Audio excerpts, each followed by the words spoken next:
So I would start giving you the definition of efficacy and effectiveness. Efficacy relates to the capacity of an intervention to produce an effect under ideal circumstances, while effectiveness relates to how well a treatment works in real clinical practice. So why did recently effectiveness studies gain so much attention?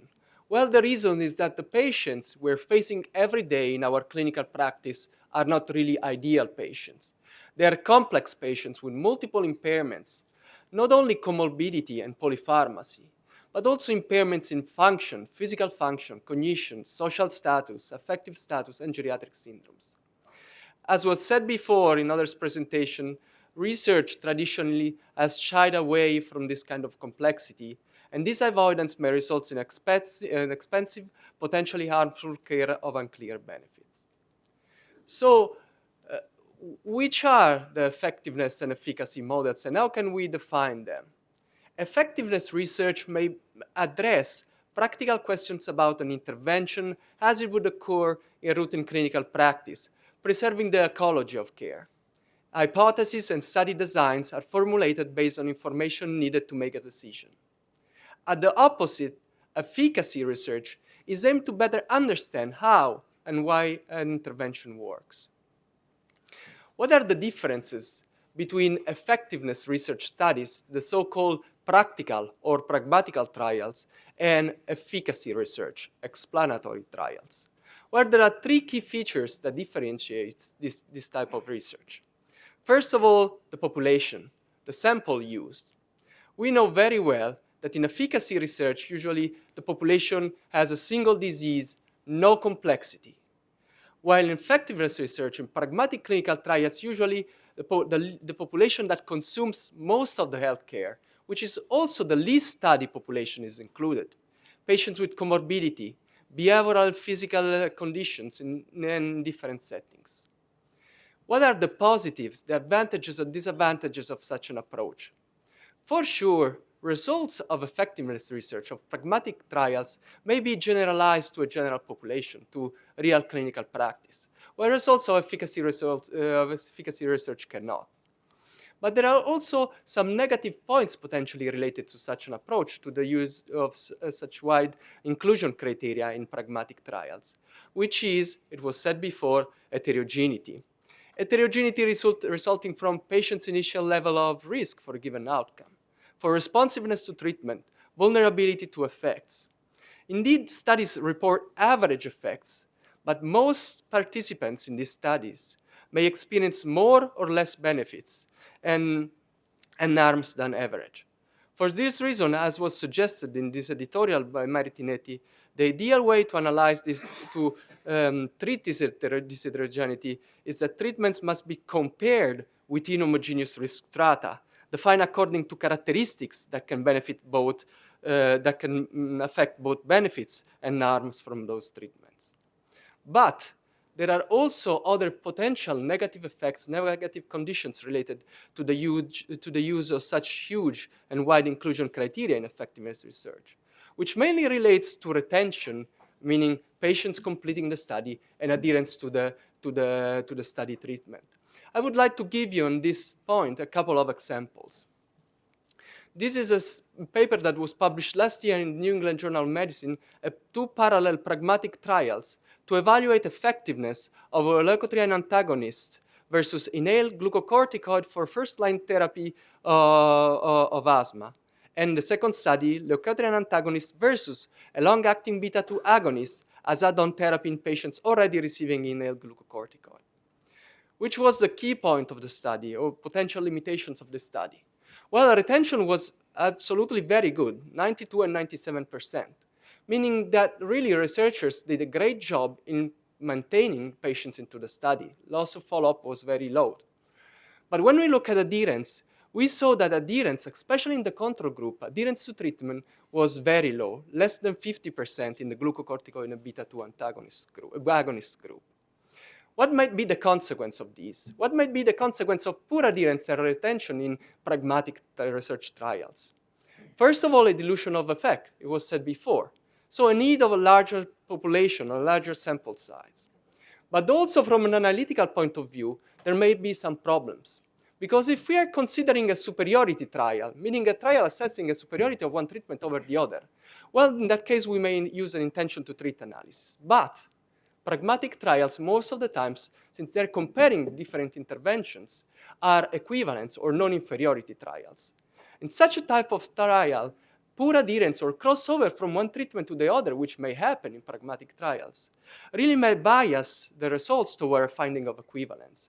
And therefore, pragmatic equivalence trials with a substantial rate of non-adherence may not demonstrate equivalence robustly.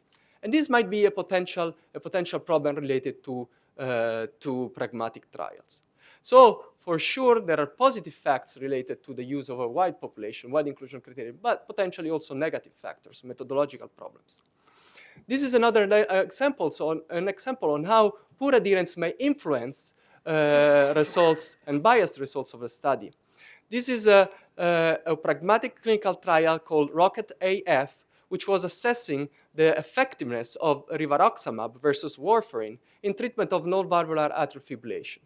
Wide population, more than 40,000 patients included, and also very frail and complex population. Mean CHAD score was 3.5. Mean age was 73 years old.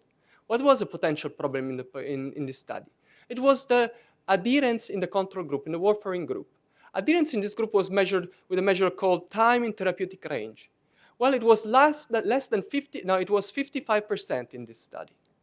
When FDA experts examined results of the study to approve rivaroxaban for treatment of atrial fibrillation, non-valvular atrial fibrillation, they raised serious concerns related to the fact that the treatment with warfarin, the time in therapeutic range was too low, relatively low, 55%.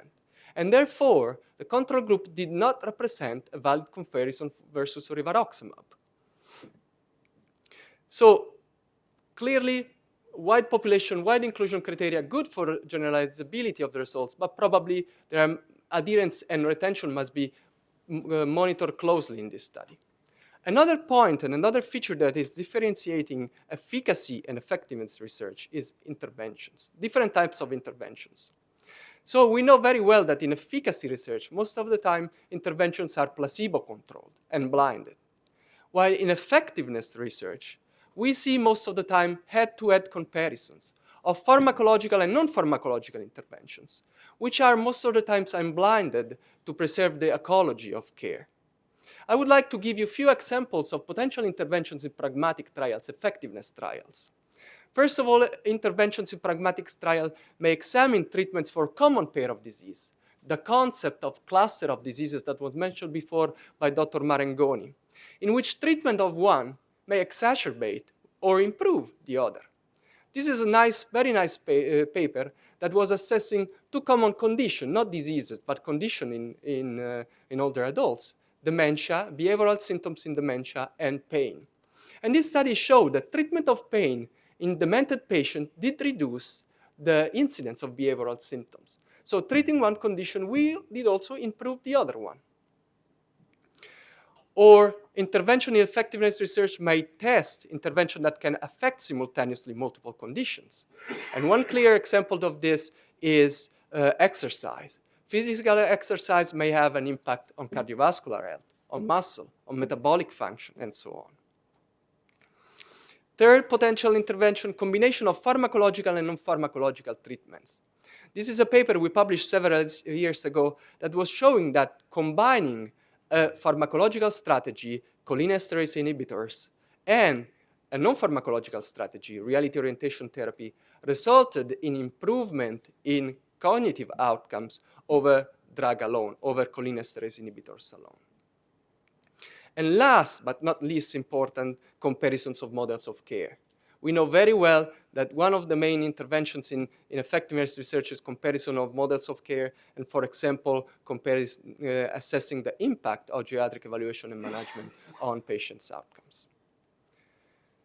What are the positive and negative points related to the different approach in the choice of intervention? For sure, effectiveness research is more informative for readers, for users. But at the same time, there may be some potential problems related to the unblinded design of many effectiveness research, of many pragmatic trials. We know well that this may lead to potentially to biases related to the fact that patient expectation may influence their outcomes report. So for this reason, it's highly suggested that effectiveness studies do combine objective and subjective outcome measures. Third point, a third potential difference between efficacy and effectiveness research relates to outcomes. We know very well that efficacy research most of the time focuses on a single disease or on an exacerbation of a single chronic condition, occurrence of a stroke, for example, or heart failure. Or, even worse, it focuses on rating scales or test measures that may not be very meaningful from a clinical point of view. At the opposite, effectiveness research does focus on on the so-called universal health outcomes, which are symptom burden, function, health-related quality of life, and active life expectancy. These are called real-world measure of clinical practice. I would like to give you an example also on how, what's the difference in outcomes of efficacy and effectiveness research. You all know there's a big debate about the use of antipsychotics to treat dementia, to treat behavioral symptoms in dementia. Well, in 2006, this paper was published showing, reviewing the results of 15 trials that assessed the efficacy, of antipsychotics to treat behavioral symptoms in dementia. Well, most of the results of these studies were based on rating scales, which were not, from a clinical point of view, very meaningful. Same year, same group, did publish in the New England Journal of Medicine the CATT study. This study did assess the effectiveness of antipsychotic treatment on real-world outcomes, such as time to discontinuation treatment because of lack of efficacy, or time to discontinuation because of side effects. The editorial coming together with this article really underlined that the results, that the primary endpoint of this study was an accurate reflection of a clinical event. And therefore, this kind of study, or the study designed with such an outcome, may influence our clinical practice more than the other 15 trials that didn't evaluate the efficacy on antipsychotics on rating scales which were not meaningful. I got the yellow card, I have to run fast. What are the differences in terms of positive and negative effects, positive and negative factors related to these different approaches? For sure, effectiveness, use of such these outcomes in effectiveness research is more informative. But at the same time, these universal health outcomes, these measures of real-world clinical practice may be harder to collect. Just a last slide to show you how really may be difficult to collect these kind of measures. Probably all of you know the results of the systolic hypertension in the elderly program, the first randomized clinical trial showing the benefits of treating hypertension in terms of reduction of cardiovascular outcomes. Well, several years after this study was published, researchers from the SHEP group tried to translate these benefits on cardiovascular outcomes on real outcomes of clinical practice, meaning ADL disability. And it was very disappointing for a geriatrician to see that there was no impact in terms of prevention or reducing ADL disability of treatment of hypertension. But these results were biased. And these results were biased by the fact that the evaluation of outcomes was not performed correctly in the study, and that patients that were in the control group, since they were more likely to experience a cardiovascular event, were less likely to come back to follow-up, and therefore had a substantially and significantly higher percentage of missing data as compared with those in the intervention group. And this clearly biased the results of the research. And when this was taken into account, it seemed clear that treatment of hypertension with clortalidone resulted also in a reduction of ADL disability. So what are the conclusions of my talk? I think that the conclusions may be nicely summarized by this editorial in the New England Journal of Medicine about pragmatic trials. Pragmatic trials really reflect the reality, and so they really can help and guide us in everyday clinical practice. But they are probably less perfect experiments than efficacy research. Because think what I said about problems with adherence, with blindness, with outcomes evaluation. They sacrifice internal validity to achieve external validity, meaning that their findings are generalizable to a real population. And the real challenge is to keep the balance right so that the findings are likely to be both correct and applicable to clinical practice or healthcare delivery. Thanks a lot for your attention.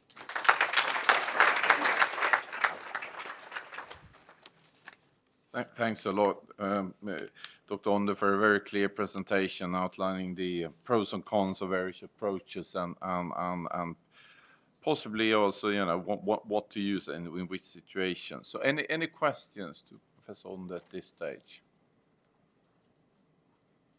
Andre? Yes, I wonder in the effectiveness trials. I cannot hear you well. But the effectiveness trials, where you're not speaking from is there still the randomization principle? Because that would be crucial, I would say. Sure. Being trial, I believe they should be randomized. They are usually randomized. They are unblinded differently from efficacy trials, but they are randomized. There may be different ways of randomization. We can randomize patients, or many times if we are assessing models of care, there are facilities or geographic areas that are randomized. But randomization is still a key principle of effectiveness studies as well. Antonio? Thank you for the very, very stimulating presentation. I think that from your presentation, you can really get the idea that the two designs are not alternatives, but they're complementary. So you probably need both efficacy and effectiveness trials to assess really if a drug is useful in the population. In particular, I was a bit surprised by the answer that you showed in the big pragmatic trial about rivaroxaban, about the low compliance rate, because I would think that this you know, the figure cannot really be used if you don't know which is the average compliance rate in real practice. And probably the average compliance rate in observational studies is the one that they documented for the warfarin group. Yeah. So I think that the criterion that you could use to evaluate if it's good or not in your pragmatic trial, if it's similar to what has been observed in real practice, or if it's much lower. And then, of course, it's inadequate. But for the purpose of the study, if your compliance is probably similar to the one that is commonly observed, it's probably reasonable. What do you think about that? Okay, great. I agree on both your suggestions. First of all, about efficacy and effectiveness trials, I believe that they do assess different things. I mean, efficacy trials assess and evaluates how and why a treatment works, while effectiveness research is more oriented to clinical practice and to influence clinical practice. This is how I see it. About adherence to warfarin treatment, I don't know how, but FDA had an estimate of time in therapeutic range of 65% in a general population. So they estimated that the 55% obtained by the ROCKET-AF study was too low, exactly. But this is a problem related to the use of wide inclusion criteria. If we include patients with cognitive deficit, mild cognitive deficits, hearing, vision problems, their adherence to a treatment would never be ideal. So that's a consequence of that. Okay, last question. No, it's not a question, or rather, maybe.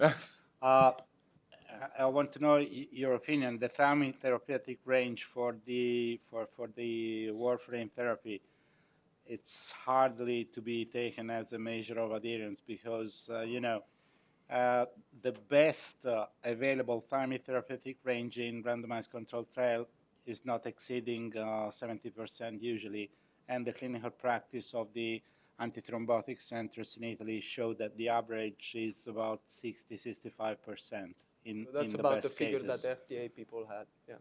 So I don't think it is the right example to be taken.